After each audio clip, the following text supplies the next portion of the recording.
Bonjour, je m'appelle Rémi Bécard et je suis verrier d'art donc à Saint-Siffray, dans le Gard, au cœur de la Provence, du Languedoc-Roussillon. J'ai créé un atelier donc, de verrier d'art en juillet 2007. C'était à l'issue d'une reconversion professionnelle à l'âge de 50 ans. Alors l'atelier que j'ai créé s'appelle l'atelier vitrail Passeur de Lumière, qui s'est donné en fait pour vocation de créer des vitraux, de restaurer d'anciens vitraux. Mais le terme de passeur de lumière est surtout lié au fait que j'ai une passion pour transmettre.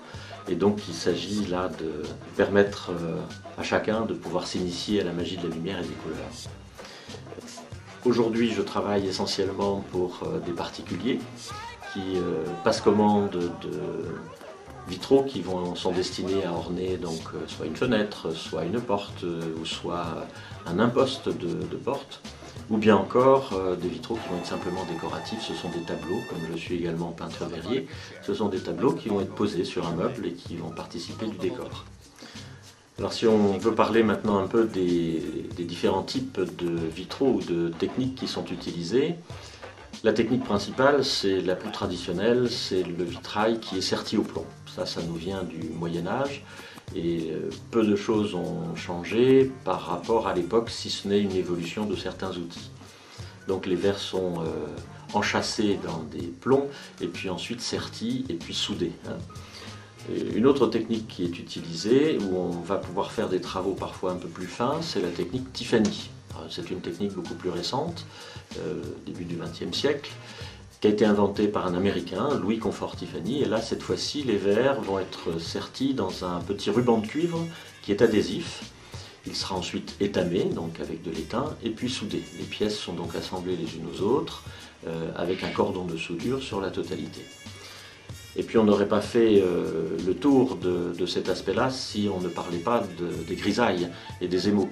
Dans mon métier, il y a aussi le métier de peintre verrier. Et donc à partir donc, de silice et puis d'oxyde métallique, on fabrique aujourd'hui des colorants qui peuvent être parfois synthétiques, mais souvent des oxydes métalliques.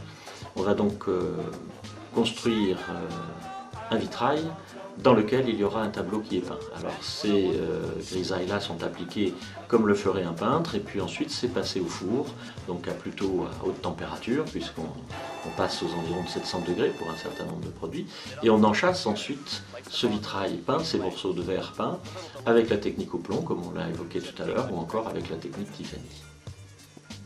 Ce qu'on peut dire, c'est que jusqu'au bout, les verres vont garder leur mystère.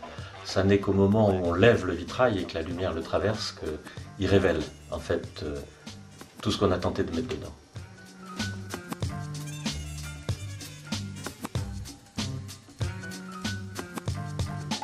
Hold on, Mr. Bongo.